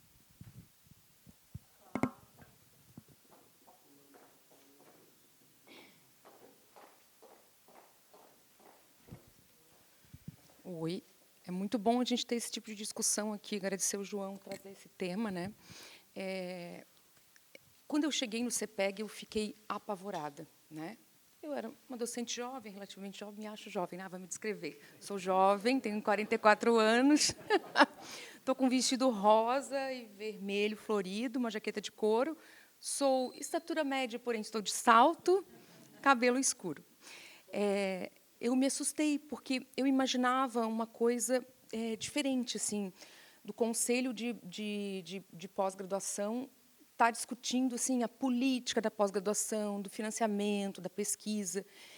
Eu confesso que no começo assim foi bem difícil. Depois eu fui me acostumando com o equilíbrio das duas funções que na verdade é de legislar em relação à pós-graduação da UFRJ e avaliar processo, né?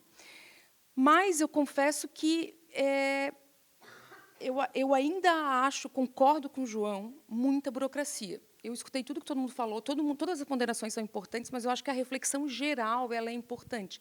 Eu não vou nem entrar nessa do lato sensu, eu acho que aí, de fato, essa instrução normativa precisa ser mudada. Foi numa época ali da pandemia, tinha muita preocupação, foi num momento crítico, e a redação dela, sendo uma instrução normativa, ela não está de acordo, que diz que deve ser, e, na verdade, sugere-se que, então, a leitura de quem lê realmente, né? Mas eu acho que isso é uma coisa que a gente facilmente consegue resolver. Foi bom, esse tipo de crítica é importante. E o João ele deve ter o ouvido assim vermelho de tanto que ele escuta, né? Ele está trazendo aqui e a gente tem que escutar quem a gente representa. Não adianta a gente ficar aqui se sentindo muito importante e não escutar quem a gente representa. Então a gente tem que escutar a comunidade que elegeu a gente, que botou a gente aqui, que a gente está representando, né? Existe, sim, uma burocracia exagerada, e eu acho que, nos últimos tempos, assim, pelo que eu vejo assim, de histórico que as pessoas me contam, né, foi aumentando. Né? Daí, assim, no café, a gente estava discutindo a Mônica polêmica, né? Já começou, a CAPES, a Mônica polêmica, a CAPES, o que a CAPES agora fez? Que vai abrir, só estou dando um exemplo, não quero entrar nesse ponto, mas a CAPES agora abriu o negócio de que as universidades não precisem mais aplicar o PCM. Eu achei ótimo, eu achei excelente. Tá bom. Desculpa, gente, tá. O CNE é só um exemplo. Enfim, eu achei ótimo, a Mônica já achou ruim, então disse, vamos tentar entender. Ou seja, a gente tem que tentar entender antes de criticar e já vir com um problema e tentar achar solução, né, gente? Eu acho, por exemplo, a minha Câmara pode ser que me mande embora, agora da Câmara eu fico sem Câmara, né? Mas eu já circulei tanto mesmo, agora só sobra CAC para mim. Mas, assim, eu acrescentaria o processo de professor colaborador voluntário, que também é burocrático, que eu acho que os meus colegas ali são maravilhosos, mas eu teria uma visão diferente assim, em relação a interpretar o cronograma, porque assim, é uma coisa só burocrática, porque a pessoa que aposentou ou que ela quer trabalhar voluntariamente na FRJ, ela não tem que receber milhões de vezes, 1000 coisas, preenche isso, preenche aquilo, preenche mais aquilo outro. Ela tem que se botar um tapete vermelho para ela entrar e ela trabalhar. Eu sei, a Adriana pode vir aqui falar, ela acha que as pessoas podem usar dessa situação. Eu não vejo nenhuma vantagem, gente, sinceramente. Zero vantagem, zero vantagem. E assim, às vezes é um técnico que não tem que não fez muitos projetos, não tem a mania da escrita, mas é uma pessoa que contribui muito para a ciência. Tinha um exemplo ali de alguém que queria fazer um acervo, ajudar no acervo, já tinha aposentado, né? Eu facilitaria, para mim, o fluxo seria outro. Né? Às vezes, pessoas muito importantes contribuem, mas só porque ela é importante não quer dizer que ela não tem que preencher assim, assado. Eu tenho outra opinião. Já discuti várias vezes com a ETA outras coisas de resolução. Né? Achava a CLN pesada para mim, porque eu não tenho esse perfil. Né? E eu ainda acho que muita coisa pode melhorar e pode facilitar. Né? Então, assim, só finalizando. Então, o que eu acho que a gente tem que fazer... Fui voto vencido em muitas discussões aqui de resolução, coisa pequena, isso aí de coordenador. Semana faz a última, falei, eu acho que não tem que passar, era o Felipe que estava, o João não estava, não tem que passar num conselho de centro. Fui voto vencido para ser coordenador. Fui voto vencido por quê? Tem a questão da carga horária, tem a questão disso, tem a questão daquilo. A gente tem um monte... Não, eu falei, tinha que passar na congregação. Falei que não deveria ficar, disseram que deveria. Eu achava que não deveria. O que acontece? A gente tem um monte de regra, um monte de coisa, e a gente não tem fiscalização, é Brasil, né? Exatamente assim. Daí tem situações que coordenadores passam anos no cargo sem uma eleição, ninguém faz nada. Outros, então, daí o que a gente faz? A gente está fazendo lei aqui para o rigor, para os amigos, né? Tudo, para os inimigos, o rigor da lei. Então, a gente está aqui meio que, né? Enquanto a gente poderia estar, por exemplo, dividindo o nosso tempo em legislar e catar processo, criar dificuldade no processo, andar o processo para lá, andar o processo para cá, a gente podia estar discutindo open access, financiamento de pesquisa na UFRJ, a própria estratégia da PR2 nos próximos editais, né? Tudo o negócio FINEP não deu, né? A gente levou estamos com esperança ainda, mas assim foi um golpe duro para a gente, né? Tem aí editais novos, então a gente podia estar aqui tentando fazer então diretrizes para que a gente, uma próxima opção, ou mudou o reitor quer fazer assim, não, aqui no CPEG a gente já teve isso, a gente sugere isso, aquilo. Então, a gente está vamos pensar qual é a posição, o que a gente faz aqui, a gente tem que ter tempo para fazer ciência, ser criativo, né, botar para frente o negócio e não dificultar e atrapalhar. Claro, sempre o equilíbrio, mas eu concordo com essa discussão do João, acho super importante, eu acho que a gente tem que ter discussões livres, maiores, em vários momentos aqui do CPEG.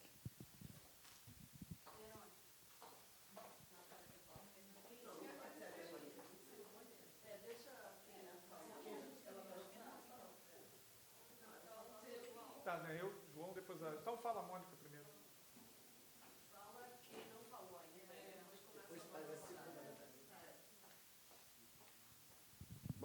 Bom dia, eu sou Mônica, eu sou conselheira do CCMN. Eu estou vestindo um conjunto rosa com uma blusa estampada. E eu tenho cabelo louro e óculos. Bom, eu me inscrevi para falar porque, assim, eu acho que agora sim a gente está fazendo o papel do CPEG, né? Discutindo as coisas aqui realmente. Então, eu me lembro de ter lido só uma vez essa instrução normativa, achei ela assim, muito complexa. Mas eu tenho total acordo ali com a nossa conselheira, que falou anteriormente, que a gente não sabe, pelo menos nem todos, o que é ensino híbrido, né? O que é ensino remoto, e isso faz uma confusão. Então, eu acho que deveria ter um esclarecimento, primeiro, sobre os tipos de ensino que são dados na UFRJ, para levantar não só a instrução normativa, como também a resolução. Porque eu sei que isso confunde na cabeça das pessoas. Até porque o ensino híbrido, para a gente, é uma coisa, é o que você descreveu, né? Uma parte presencial e uma parte fora. E o governo tem uma total diferença desse ensino híbrido, de um conceito. Então, eu acho que isso é uma coisa que precisa acertar mesmo, são as condições, e acho que você vai precisar aí de uma equipe. Quanto à instrução normativa, a única coisa que eu não concordei, só vou falar isso dela, é o que a Ethel falou, né?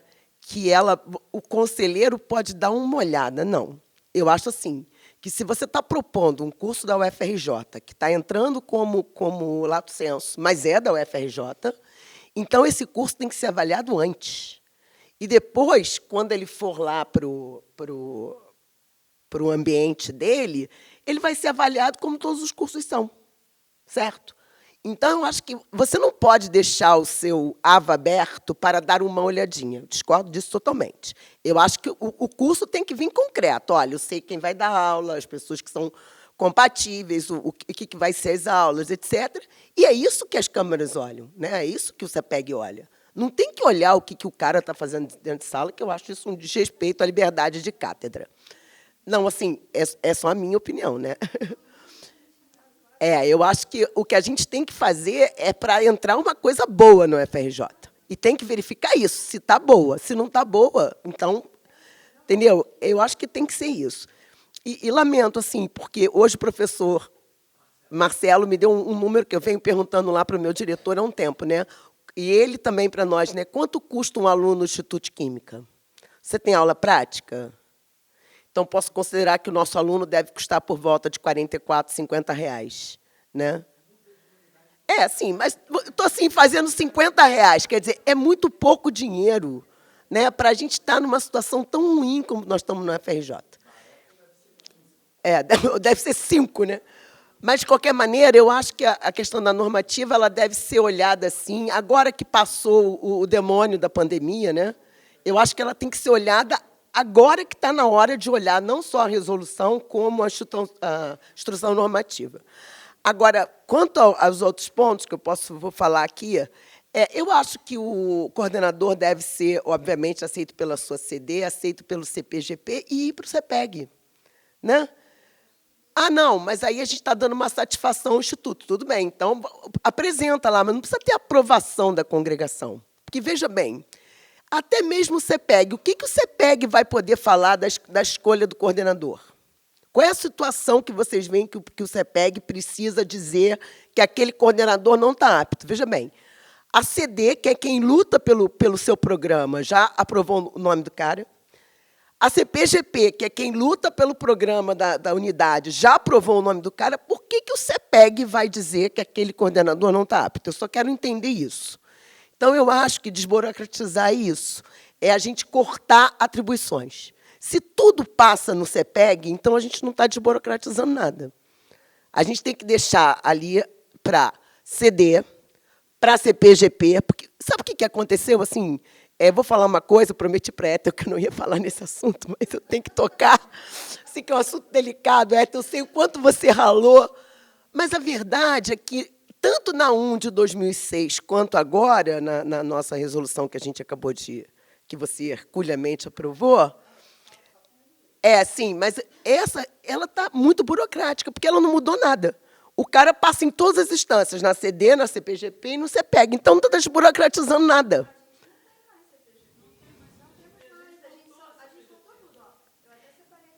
Então, vocês vão acabar a CPGP. Não, eu não estou discutindo. Eu estou discutindo que, na minha opinião, a CPGP ficou... Não estou dizendo para coordenador, estou dizendo para outras coisas. A CPGP ficou sem função, porque tudo tem que passar na CD, passar na CPGP e passar no CEPEG. Então, faz o seguinte, tira a CPGP. Tá. Não, eu não estou discutindo a resolução, eu só estou dizendo que, para desburocratizar, a gente tem que cortar instâncias. Não tem como fazer isso deixando passar tudo no mesmo lugar. E a questão da normativa, eu sugiro ao professor que faça uma equipe da CLN, não sei, mas que isso seja revisto, então, até porque os termos não são os mesmos. Tá? Agora eu vou deixar aqui o nosso superintendente falar. Salve, gente. Então, sou um homem branco, 1,80, 80 e poucos quilos, cabelo semi-grisalho, barba, estou com um casaco preto, calça jeans. Em primeiro lugar, queria dizer que estou bastante feliz da gente estar tendo essa discussão. Inclusive, estamos cumprindo aí, né, compromisso com o CEPEG de trazer grandes temas, enfim, para a discussão. A gente não tem conseguido fazer isso muito por conta das muitas atribuições do próprio CEPEG e nossas. E, na verdade, essa vai ser toda a moral da minha fala. Mas, antes, eu queria salientar que, e aqui estou falando com vocês, outros conselhos, né, que esse tipo de discussão a gente só poderia estar tendo nesse nível atualmente, nesse conselho no UFRJ, infelizmente. Né? Uma discussão tão livre e uma discussão sobre um tema tão importante, uma discussão de cunho tão fundamental e tão livre, só poderia estar sendo tida aqui no CEPEG. Infelizmente, eu gostaria que essa discussão pudesse ser feita em todos os outros conselhos, mas hoje não pode. Mas hoje, infelizmente, não pode. Ela só pode ser feita aqui. Então, gostaria de deixar, primeiramente, meus parabéns aí a todos e todas e que possamos fazer mais disso. Né? E aí vem o meu segundo ponto. Na verdade, fui bastante contemplado pelas duas falas antes de mim, pela Mônica e pela Cláudia, então foi bom que eu só falei agora. Acho que vou ficar até no tempo, porque minha fala vai ser bem abreviada, que é o seguinte, eu ia usar o exemplo justamente da CPGP versus o CEPEG para exemplificar, talvez, uma norma mais geral, não vou chamar de princípio, mas uma norma norteadora, que é o seguinte, eu sempre ouvi falar que as CPGPs foram criadas para justamente fazer com que parte do trabalho que cabia ao CEPEG passasse para as CPGPs. Então, acho que um princípio que seria muito natural é que o que vai para um não vai para o outro, o que vai para o outro não vai para um. Né? assim, se o coordenador do curso vai ser avaliado pela CPGP, ele não precisa ir para o CEPEG. E se uma coisa precisa ir para o CEPEG, que vá direto. Né? Eu sei que isso talvez dê um pouco de trabalho, porque, enfim, né, são muitos e muitos processos que o CEPEG tem que lidar, e talvez mapear todos esses seria muito trabalhoso, até porque esse é um mal que aflige, eu acho, a UFRJ toda. Né? Tudo é tratado como se você pudesse até o consune 10 instâncias depois, como se isso fosse garantidor de justiça ou de certeza na decisão.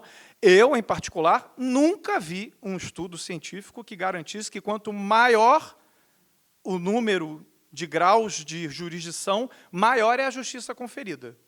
Né? Então, gostaria de se alguém mostrasse se alguém me mostrasse esse exemplo. Eu acho que uma é pouco. Acho que algumas aí deve ser o número ideal, mas imagino que depois de um certo grau essa eficiência comece a cair. Então, enfim, acho que uma coisa que a gente poderia usar como um encaminhamento assim, um pouco pragmático, já que, né? Um encaminhamento pragmático aqui, só para terminar, né, para também não... detesto fazer, né, falas sem fazer uma proposta, é essa, é de que a gente, a partir de agora, avalie todos os processos, o que vai para a CPGP não vai para o CEPEG, o que vai para o CEPEG vai direto para o CEPEG. É isso. Eu passo para frente, por favor. Fico para o final.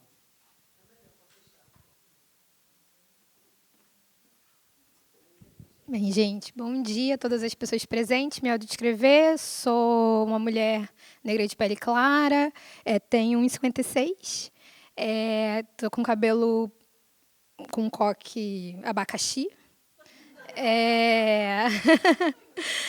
com um brinco prata, uma jaqueta, uma blusa branca com uma gola, uma calça azul e um tênis branco. Bem, muitas coisas para debater aqui, porque o tema burocracia é um tema muito amplo e é um tema que me mobiliza pessoalmente, porque eu gosto muito de burocracia. Eu adoro uma burocracia.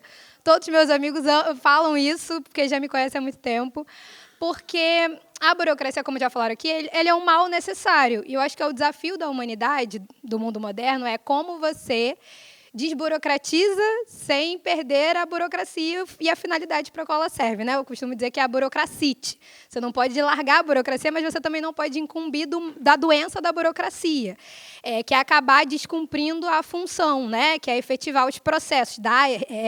Costumo dizer também que todo processo que se inicia tem seu final. Isso é acesso à justiça. Né? Ele precisa terminar. De muitas das coisas que eu ouvi aqui, me faz refletir, na verdade, como, apesar de tudo que já foi falado aqui muito bem do nosso conselho, ainda há desconhecimento sobre as resoluções da universidade. Então, a gente tem muita resolução. Isso é fator da burocracia. Porque se a gente tem muita regra escrita, aumenta as chances das pessoas desconhecerem sobre o que está sendo legislado. Então, a gente tem uma resolução para o estrito senso acadêmico, uma resolução para o estrito senso profissional, uma resolução para o lato sensu, tudo é uma resolução para uma coisa. Então, acho que uma questão preliminar será que não chegou a hora da gente uniformizar e rever para unificar o máximo possível das resoluções? Falo isso para a gente refletir essa economia processual mesmo e dar acesso à garantia ao conhecimento, ao acesso à justiça, né? Para que as pessoas tenham mais noção. Então, quero trazer aqui um outro debate sobre a burocracia que ninguém falou aqui, sobre a gente rever e, a partir disso, rever o organograma institucional vinculado ao CEPEG, a qual o CEPEG faz parte, que também é um outro desafio muito grande. Não acho que é simples só chegar e colocar, vamos dividir aqui, e olhar a resolução que a gente botou para a CPGP e tira do CEPEG. Eu acho que isso é muito simples para o tamanho do problema. Porque esse problema também não é só do CEPEG, não é só da pós-graduação, é um problema da UFRJ, que tem muitos órgãos, um monte de superintendência, né? E aí, quando eu falo da UFRJ, lê-se. É um problema da nossa sociedade, porque qualquer coisa que a gente esbarra numa burocracia, a gente tem o hábito de criar uma outra burocracia, achando que vai simplificar aquela burocracia. Então, vejam, né? A gente é uma máquina de moer gente, porque a gente está sempre criando uma burocracia para superar outra burocracia, e essa dinâmica vai, na verdade, criando mais conflitos do que propriamente soluções. Mas vejam, né? Isso faz parte da dinâmica. Sobre o João falou de muitas coisas, mas acho que todo mundo se pegou pensando sobre a questão do lato sensu. Falei dessa questão preliminar, mas queria, só para finalizar, refletir que a gente aqui tem uma oportunidade, e aí, para além do trabalho burocrático de revisar a instrução normativa, e a instrução normativa ela não foi feita no período da pandemia. Ela foi final de 2022, então a gente já tinha saído desse processo. Se fez, a resolução foi feita na pandemia, mas a instrução normativa não foi feita no período da pandemia. Não foi. E como eu também já estava aqui, eu posso falar, não foi. O espírito dessa instrução normativa ela tem um fundo. Primeiro, é entender que a CAPES, e não existe no Brasil qualquer perspectiva de regulamentar e de avaliar o lato sensu. Isso é a primeira coisa. Então, existe uma ausência geral, né? É uma preocupação. E eu acho isso importante, porque talvez a gente possa aqui cumprir um papel que eu acho que é sempre o papel da UFRJ e que ela cumpre mal, que é conseguir sugerir para o país caminhos e alternativas para o que ele pode ser. Então, eu acho que aqui, se a gente está preocupado em cumprir um papel para a UFRJ, por que a gente não pode cumprir um papel de dizer para o MEC, de dizer para o Brasil que a gente quer? Olha, precisa avaliar o lato sensu. Precisa avaliar o lato sensu assim, precisa fazer dessa forma. Inclusive, para abrir debate. A USP faz isso o tempo inteiro. Eles podem estar todos errados. Eles podem estar com uma ideia que só cabe na cabeça deles. Mas eles se lançam a debater, porque nem aqui a gente vai resolver todos os nossos problemas. Nem aqui a gente vai dar conta do tamanho da diversidade do lato sensu, mas isso vale para todo mundo, viu? Para todas as coisas. Mas eu acho que a gente precisa se desafiar, não sei se uma perspectiva de seminários, alguma coisa assim, para chegar no ponto que eu queria falar, que a Verônica queria que eu falasse, que é do PH, vai ficar com esse nome, para vocês já saberem, né? Que é PHAE. Ficou uma sigla esquisita, mas é isso que a gente vai lidar. Que é plano... Não, peraí, que eu já esqueci o que é o P. Híbrido de ensino-aprendizagem. O P eu esqueci agora, vou lembrar depois. Projeto ou programa, uma coisa assim, mas depois eu vejo direito. Que é o debate sobre o ensino híbrido, que vai ser apresentado e foi aprovado já no CTC por unanimidade, por aclamação, e tem a Verônica, tem eu que participei. Não faz sentido a gente não travar esse debate desde já, porque se a gente chegar só para o CEPEG e legislar quando for aprovado pela CAPES, vai ficar todo mundo batendo a cabeça de novo, a gente vai perder uma oportunidade de ter tempo para discutir com qualidade algo que vai mudar a vida da pós-graduação estrito sensu. Porque vai trazer um debate que é muito profundo, que o professor trouxe aqui bem, que tem muito preconceito. Tem pessoas que falam abertamente isso. Tem teóricos que a gente teve acesso, que escrevem: a tecnologia atrapalha o processo de aprendizagem. A evolução tecnológica impede que as pessoas aprendam. Existe isso sendo construído teoricamente. Isso não é um debate só político. Isso é um debate teórico. Então, processo híbrido de ensino-aprendizagem. E isso, eu acho que é importante a gente aproveitar esse momento que a gente tem para debater. Com qualidade, com tranquilidade, chamar os coordenadores, as coordenações dos programas, para a gente ir avançando nisso com a tranquilidade que a gente não teve em outros processos, para ninguém faltar informação e acabar sendo levado também, porque eu acho que a qualidade que a gente faz é com o tempo, e para a gente avaliar isso conjuntamente, a partir... E aí, João, o estrito sensu ele é mais importante. E aí, por que o estrito sensu é mais importante? Porque o sistema educacional do nosso país colocou dessa forma. E aí a gente está seguindo um pouco, né? A gente está seguindo um pouco dessa dinâmica de como o sistema se organiza, né? Porque a gente também faz parte dele. E a gente precisa dar conta. O nosso tempo, infelizmente, é muito pouco para também a gente dar conta de absolutamente tudo. Então, muitas das coisas também a gente vai seguindo como as coisas são apresentadas que tem que ser. Mas talvez a gente possa aqui organizar com as nossas mentes brilhantes aqui o que a gente pode apontar de outras reflexões que são possíveis com tanta diversidade que a gente tem aqui, não só de área, mas de localidade. Caxias, Macaé, eu acho que tem algo que a UFRJ tem que faz diferença nessa construção e que eu acho que vai gerar um impacto. Só quero posicionar contrariamente de qualquer mudança legislativa, normativa, nesse exato momento. O CNE está organizando uma nova resolução que vai impactar os estritos sensus. e que vai impactar lato sensu, vai impactar um monte de coisa. Então, minha sugestão é não mexer em nada objetivamente agora, mas refletir mais sobre entre nós, criar esses espaços, de fato que não atravesse os processos, a dinâmica processual que a gente precisa seguir, mas viabilizar mesmo o espaço de discussão para que a gente possa, assim que as coisas caminharem, poder ser o primeiro, né? A UFRJ acho que tem essa capacidade de ser ponta de lança na nossa, para uma pós-graduação que a gente quer a nível nacional.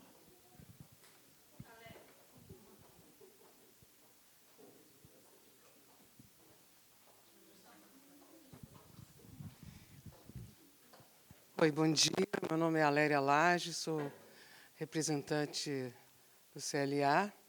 Estou de blusa preta, calça vinho e botas escuras e usando óculos com armação marrom.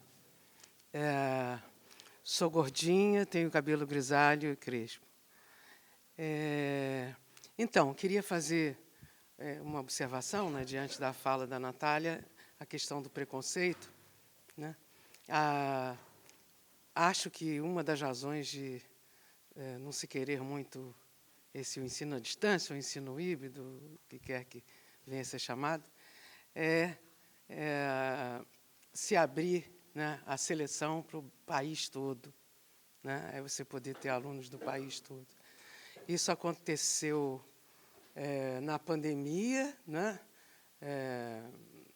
Posso falar que no meu programa nós tivemos sempre fomos muito procurados pelo país inteiro, mas com muita dificuldade, né? Para quem vem fazer a seleção é complicado. Mas na pandemia foi uma procura muito grande, né? Porque se sabia que o ensino seria dessa forma. E depois aquilo teve uma queda e a gente percebe que não há interesse nem em se fazer a seleção nessa modalidade à distância, né? E aí a gente teve o nosso melhor selecionado, com 10 e tudo, um mini gênio, né? Veio de Alagoas, teve que fazer, foi até o reitor o convidou para conhecê-lo, teve que fazer um rateio lá entre os parentes para poder vir, para poder ter dinheiro para vir fazer a seleção pessoalmente aqui. Eu, particularmente, acho isso meio absurdo, né? Não vou nem dizer um absurdo inteiro.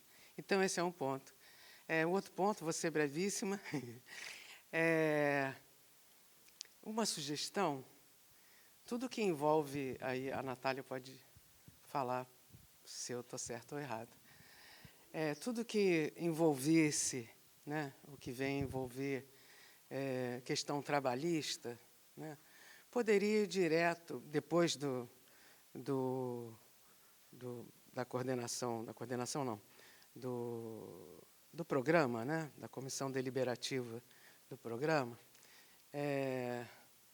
poderia ir direto para a PR4, porque o que acontece? Vai para o CPEG, o CPEG, não posso, não sei, não posso responder, não tenho conhecimento para isso, e vai mandar para a PR4 responder. Então, vá logo direto para a PR4, por que não? Né? E é isso. Eu tenho mais uma questão, mas aí o tempo, aí depois eu falo.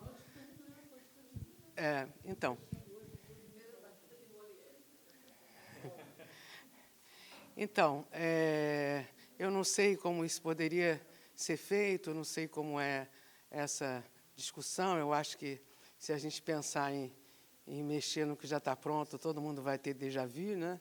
Então, eu não sei como é que isso poderia ser feito efetivamente, né? Se viria uma administrativa... Hã? Não sei. Como eu não trabalhei quase nada nisso, né? Então não posso nem falar uma coisa desse gênero. Mas acho que seria melhor, né, mexer do que ir a alguma coisa que não vai servir tanto, né? A outra questão que eu ia falar, na verdade, Eu estava só enrolando, ganhando tempo para poder me lembrar. É o seguinte, já passei por isso, então eu acho que a gente precisa ter muito cuidado na diferença entre aprovação e homologação. E aí pedir ajuda para a Natália também, né? Até onde eu sei, homologação é só verificar se há algo errado em termos institucionais, né, jurídicos, enfim.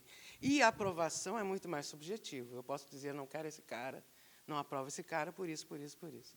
Então, a gente tem que ter muito cuidado com esses dois termos, né? Também já passei por experiências em que isso aí foi muito importante. É isso aí. Obrigada.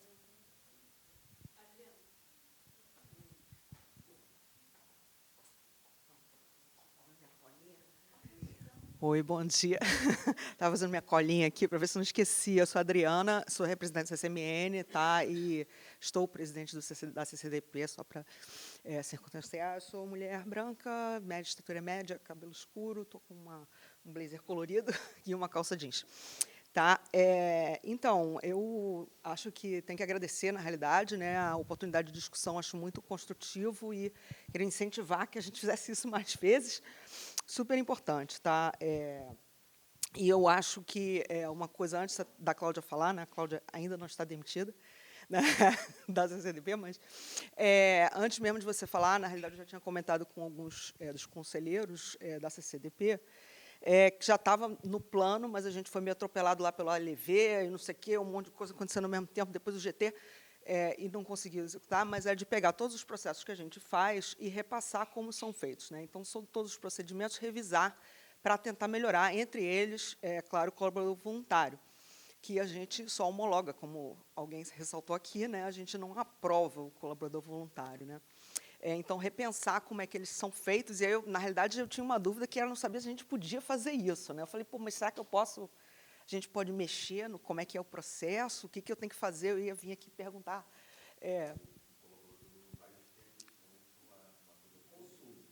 Pois é, então a gente tem que ver o que é que a gente pode mexer e como, né? Tá? Porque vem do consumo, enfim, né? O quanto a gente pode mexer. E aí tem outras preocupações que às vezes aparecem por força de a gente lidar com volumes de processos da mesma natureza, e eu acredito que isso aconteça em outras câmaras também. Então, por exemplo, no colaborador voluntário, eu gostaria de ver outras informações, além de saber quem é essa pessoa, eu queria saber, poxa, será que esse programa está muito dependente nos externos? Tá? Será que, entendeu, o que é isso? É bom, isso é ruim? Não sei. Tá? É um dado. Então, eu sinto, às vezes, falta disso. Fala, pô, o programa não se sustenta, só se sustenta porque tem vários aposentados. E o negócio dos... então, eu acho que isso deveria ser uma preocupação que o CEPEG tem, entender a estatística dos programas. Né? Mesmo porque tem uma percentual lá que diz tem que ter 50% de docentes da UFRJ, e eu não sei se, ao aprovar mais um docente para esse programa, eu estou aprovando um externo, ele está ficando fora desses 50% ou não. Ninguém controla, eu não sei. Oremos que ele esteja controlando. Né? Então, mas eu tenho essa curiosidade, tá? É uma curiosidade minha. Eu posso começar a controlar na planilha lá, dizendo, vieram tantos pedidos de não sei qual programa, eu posso olhar lá no Lattes, sei lá. Né? É uma curiosidade que eu tenho, tá? Porque eu acho que é uma fragilidade, assim, de repente, você ter programas com muita gente externa, enfim, não sei. Também para ser discutido. E a coisa, só respondendo que você comentou, porque as pessoas usam isso, vocês acham que as pessoas... Isso aparecia muito, não tem aparecido mais tanto, mas aparecia muito. E não são os aposentados que colocam o nome do UFRJ, é o pessoal que é de externo, que tem, sei lá, um consultório, uma firma de arquitetura, e ele quer botar lá que ele é professor da UFRJ. É o que mais aparece, o Lattes e o cara lá, professor da UFRJ, no programa de não sei o quê. Eu falei, quem é essa pessoa? Ele não é da UFRJ, né? Ele é um colaborador no programa. Então, as pessoas querem, às vezes, isso, porque ser professor da UFRJ dá sei lá, um status a mais, dá sei lá, né? Mas a gente via muito isso, e a gente, antigamente, mandava voltar, falava, olha, conserta o Lattes aí, porque está errado. Né? A gente meio que pegava no pé para evitar isso, que eu não sei como dizer isso, mas você está uma caracterização falsa, né? É uma falsidade ideológica, por assim fazer, um abuso. O cara está se passando por uma coisa que ele não é e usando o bom nome da UFRJ. Vai que ele faz uma coisa e aí vai aparecer lá no Jornal Nacional, vim entrevistar fulano, que está aqui no Lattes dele, que ele é professor da UFRJ. Né? E aí o bom nome da UFRJ né, vai para o ralo. Então, tem algumas preocupações que pode ser bobagem, entendeu? A gente fala, mas ninguém vai querer isso. Tudo bem, o emérito, o professor 1A, não sei o quê, não precisa disso. Óbvio que eu vou aproveitar. A gente teve um cara da UF, né, pesquisador do CNPq, queria titular e dar aula aqui. Pô, vem, né, sem problema. Agora, quando vem, não, na realidade, eu só quero colocar lá, né, não sei exatamente, então, tudo bem, né, faz parte, mas eu acho que é uma coisa para a gente refletir também, né, como é que essas pessoas estão usando dessa proximidade com a FRJ. Né, então, que a gente tem, a gente só homologa, como eu já falei, a gente só homologa, não aprova, né, então a gente não pode nem dizer, não, você está só querendo se aproveitar. Tá? Então, só queria dizer isso, e também uma coisa que me parece, né, só para finalizar, é que com a nova resolução que saiu, a gente vai ter que revisar várias dessas normativas, vai ter que dar uma olhada em outras coisas que a gente fez, né, que estavam dependentes da 0106, então vai ter que começar a olhar. Então, talvez seja um bom momento para fazer mudanças que a gente queira fazer. Tá? Então, e aí, enfim, deixo aqui, é só isso no ar, a sugestão. Obrigada.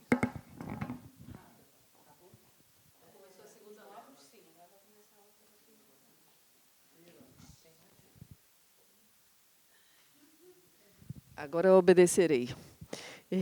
Bom, tem que ser bem rápido aqui. Protocolo de intenções é um instrumento que, no meu lado, aí eu tenho muito contato com o procurador, né? Ele vai dizendo assim para mim, não é do jeito que você quer fazer. Protocolo de intenções. A gente escreveu uma resolução, eu fui lá para ele, ele disse assim, você tem que ter cuidado, porque quando chega alguém e diz assim, não, eu gostaria de fazer um protocolo de intenções com a UFRJ. Aí a UFRJ assina. Sabe o que acontece?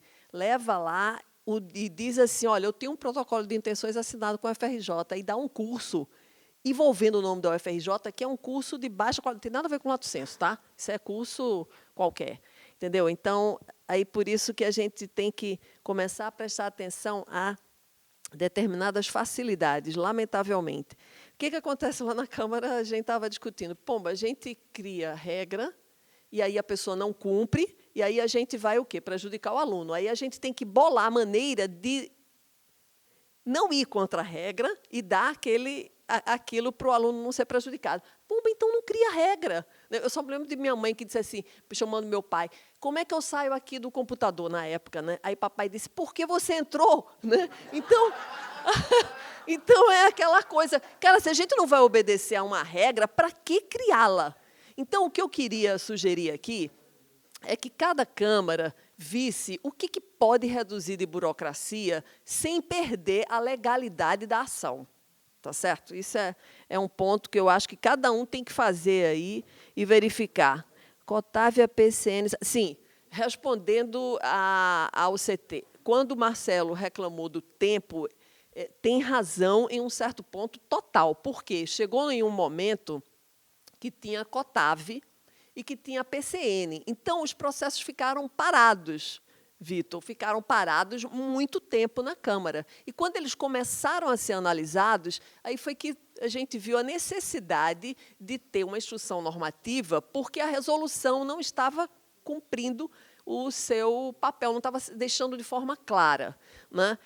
O Marcelo falou uma coisa que é muito importante, o número de turmas. Pô, mas se já tem 60 edições, é claro que esse curso é de qualidade, ninguém tem dúvida disso. Agora, aí a gente pode dizer, até botar na instrução normativa, olha, depois de tantas edições da turma, não precisa burocracia nenhuma. Mas, na hora de criar, da Poli, na verdade, foi uma transposição. Os cursos já existiam e passaram a ser, quer dizer, a ideia era passar a ser não presencial, né? E não um curso montado novo. Aí chega um curso novo para ser montado, a gente tem que ter uns critérios, né? Porque é a primeira turma, etc.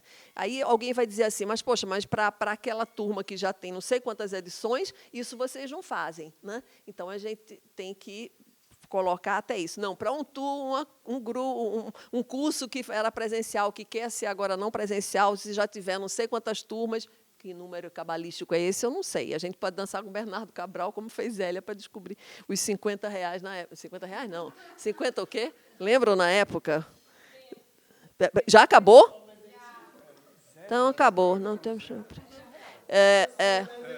Tá, então, para fechar, com relação se a gente conseguir diminuir a burocracia de cada Câmara, a gente vai poder fazer muita coisa. A CAAC tem uma que é de acompanhamento de cursos, e a gente não tem tempo de acompanhar cursos já abertos, porque tem uma quantidade enorme de processos, inclusive de coordenador, que eu sou totalmente favorável a tirar da nossa Câmara. Bom, chega, eu não vou passar direto para